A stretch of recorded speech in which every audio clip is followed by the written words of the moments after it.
দেশের ফুটবলে সাফল্যের গল্পে লাল সবুজের মেয়েরাই বরাবর কেন্দ্রবিন্দুতে। যেখানে ছেলেদের ফুটবলে শিরোপার অপেক্ষা দীর্ঘ, সেখানে নারী ফুটবলাররা ট্রফি জেতাকে অভ্যাসে পরিণত করেছিলেন। তবে এই অভ্যাসে এবার ছেদ পড়ল। সাফ অনূর্ধ্ব ১৯ নারী চ্যাম্পিয়নশিপের ফাইনালে ভারতের কাছে ৪-০ গোলে হেরে শিরোপা হারিয়েছে পিটার বাটলারের বাংলাদেশ। নেপালের পোখারায় ফাইনালে মুখোমুখি হয় দক্ষিণ এশিয়ার দুই চিরপ্রতিদ্বন্দ্বী বাংলাদেশ ও ভারত। টুর্নামেন্ট জুড়ে দুর্দান্ত পারফরমেন্সে থাকার পরও গুরুত্বপূর্ণ ম্যাচে নিজেদের সেরা ছন্দ ধরে রাখতে পারেনি বাংলাদেশের মেয়েরা। সাফের বয়সভিত্তিক নারী টুর্নামেন্টে বাংলাদেশের আধিপত্য নতুন নয়। অনূর্ধ্ব ১৮, ১৯, ২০ এই ৩ স্তরের ৬টি আসরের ৫টিতে চ্যাম্পিয়ন হয়েছে বাংলাদেশ। বর্তমান অনূর্ধ্ব ১৯ আসরে তারা ছিল ডিফেন্ডিং চ্যাম্পিয়ন।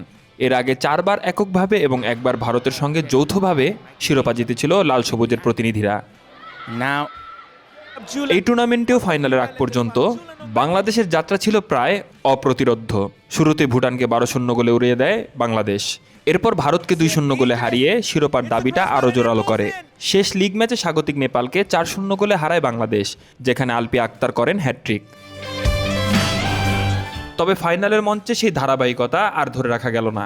বড় ব্যবধানে হারলেও পুরো টুর্নামেন্ট জুড়ে পারফরমেন্স আবারও প্রমাণ করেছে দক্ষিণ এশিয়ার নারী ফুটবলে বাংলাদেশের মেয়েরাই এখনো মানদণ্ড।